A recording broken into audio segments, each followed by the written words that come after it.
You can check out that link. I really am like having trouble talking. What is going on, YouTube? King Raylan here, bringing you back another video with hopefully another helpful guide into New World. This time we are going to be talking about inventory storage and how much of a pain I promise you it can be.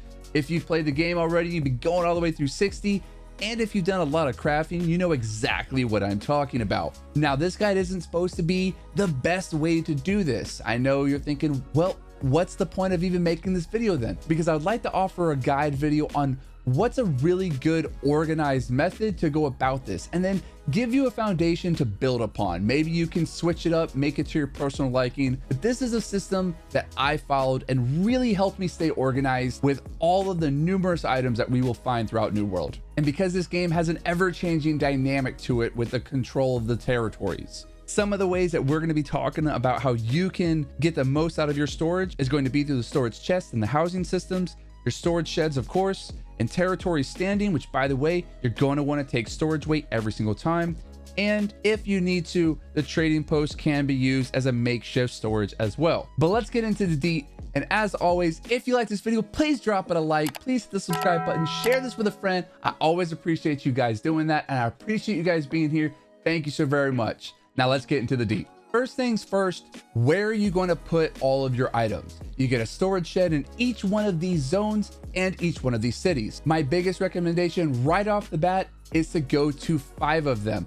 Do the 3 major economical cities and then the 2 minor ones. These major economical cities are going to be Everfall, Windsward, and Brighwood. The reason why I say these are going to be your major economical cities is because Everfall itself is a very highly defendable position, and it's where most people are going to go for all of their crafting needs and trading posts, along with Windsward. Brighwood is a very close second on that one, primarily because it's kind of a centralized location for all the endgame stuff that you'll be doing once you are 60. The 2 minor economical cities being Monarch's Bluff and First Light. Reasoning behind that is because Monarch's Bluff and First Light are both relatively further away from everything, but they are still that starting location and some of the first territories that get grabbed. So most of the time you got some pretty high tier crafting stations there, and a lot of people are still doing stuff there.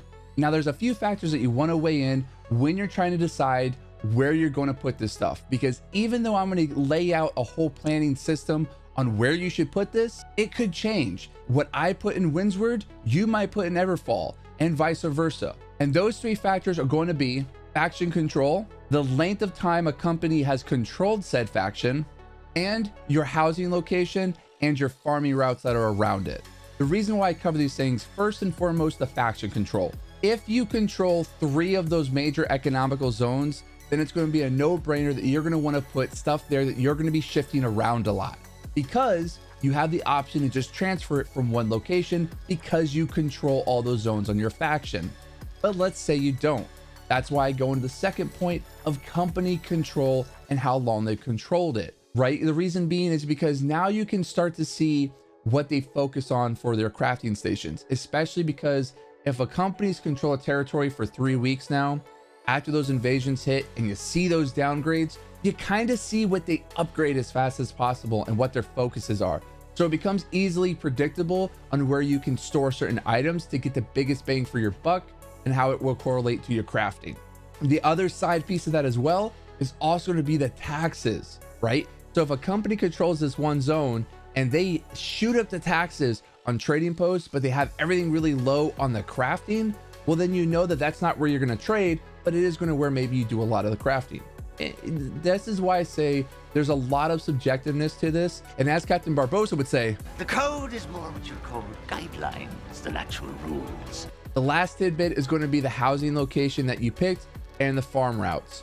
So if you have a housing location in one area, that's going to come into play on what you're going to store there, including into the storage shed of that city, because most of the time your farm routes are going to be around wherever you place your house as well, or at least that's how I do it. With these ideal locations in these major and minor economical cities that you're going to want to choose, you're essentially going to be using about 5 to 6 storage spots for this process. At least that's what I use, and I've had a lot of success with it. Yes, there's still a little back and forth, you Azal travel, but guys, with Outpost Rush, Portal Farming, weapon farm spots. Farming Azoth is not going to take you too long to get capped out, and you can use that to bounce around. Now the big question that's needing to be answered: what do you store? First things first, let's talk about probably the heaviest thing that you will come across because of how much you will get it, especially with chest runs being an end game thing and how often it's used in so much of the crafting. Those are the refining agents. I have over 1,000 pounds in just my one storage shed in First Light. That's just refining agents. So yes, they add up really quickly, depending how much you do farm or how much you stockpile. Nonetheless, I would choose one town to store all of your refining stuff in, and I would couple this with your house. And the reason why I say that is because the house is going to give you those storage chests, because having that double storage is going to help you tremendously, not only because of the weight of a bunch of refining agents, but also because most of the time the refining agents go into a certain crafting that will also lead into needing gathered resources. So this would be a good way to where you can basically have one refining town spot and an extra storage for all the gathered resources, to where you could actually get something accomplished without having to go too much back and forth, which is the whole purpose of this guide. A quick rundown of the refining reagents so you kind of get an idea of what I'm talking about: sandpaper, tannin, solvent, weave, and flux. Your sandpaper is going to go into woodworking and furnishing, so essentially engineering. Tannin is going to go into leatherworking, which is going to go into your armoring and your weaponsmithing. Solvent is going to go into weaving, and weave is going to go into outfitting. These two are basically interchangeable and married to each other. Flux is going to go into smelting, which is going to lead into armor and weaponsmithing, which can also be split with furnishing. Now for the number 2 storage spot. This storage spot is what I'm going to basically call my gear dump spot. Now, when I say gear dump, I don't mean like this is where I throw all my junk. It means this is where I throw all of my luck sets for harvesting, mining, skinning, logging, my actual luck set, unless I want to keep it on my inventory. Most of the time I don't, because I have my chest runs and all that planned out ahead of time. Any extra gear that you would acquire, because there might be a possibility for transmog in the future. Maybe I'm just the only one dorking out about that, but I've actually kept some really cool pieces just in case that does happen. With the base storage that you do get, you should be able to fit all of this gear in there with no problem, and it might get you close to maximum capacity. And if it doesn't, then great. What that means is that you have some extra room for anything left over that maybe you would rather have this be in that spot. This is why I keep saying this is subjective, and you can mold it to be something of your own personal preference. The number 3 spot, fishing and cooking. You're going to combine both of these mats that you use for both in the same location. One of the biggest reasons for this is because doing the cooking, when you start stockpiling a bunch of those mats, can actually end up weighing quite a bit. And it's a really perfect situation because using the fishing can also play into that cooking skill. Ideally, you want the town that you pick for this to also be the spot that you use for your fishing. Ideally, in perfect scenario, the town that you pick for this would also be 1, where your fishing spot is, and 2, also the place that has a tier 5 kitchen. That's like getting the perfect trifecta right there. I was fortunate enough to actually land that, so I have that trifecta, and I gotta tell you, try to make it work. It is a blessing. Number 4 is going to be your motes, alchemy, potions, and arcana related items. Everything I just listed in this title is essentially stuff that will convert into potions and will help you level up arcana. Potions can start to weigh quite a bit, so it is something I recommend keeping into one location. And all of the alchemy and arcana reagents can start to stack up when you start stockpiling those items. The motes, not so much, but it's also good to keep them near because, like I said, they go hand in hand with leveling up arcana related subjects. Now, quick little side bonus with this: any of the tier 4 blue essences that you get under the alchemy reagents, you actually want to couple this with your jewel crafting location, which we're going to cover right now. Number 5, jewel crafting, stonecutting, gems, and orbs. All of these work really well together because you can take the gems that you acquire and you can cut them, which plays into from stonecutting, and you can also use that for the said orbs. With the light weight of all of the gems, it offsets the heavy weight from leveling up stonecutting. So what this basically allows you to do is to have large quantities of both jewel crafting and stonecutting without it getting out of hand because of how well they offset each other. Number 6. Now this is an actual dump location. This is what I'm going to call resource dumping. Realistically, you want this to be at a centralized location that's near all of your crafting stuff and also near where your farm spots are. My personal recommendation, Cutlass Key. I have a really good spot there for iron. I have a close by spot for orichalcum and hemp, plus the skinning, fishing, everything is very centralized, and I'm not too far away from the 3 major economical cities, except for maybe Brighwood. Yes, it's in the corner of the map, but it's in a very good corner, I would say. Now, for an added bonus, if you're absolutely reaching that maximum storage capacity, is going to be the trading post. You're gonna go to the trading post and take that really heavy stockpile of resources, and you're gonna put it on the trading post for about 2 to 3 times more than what the asking price is. Now, a little bit of caution should be used before you do this.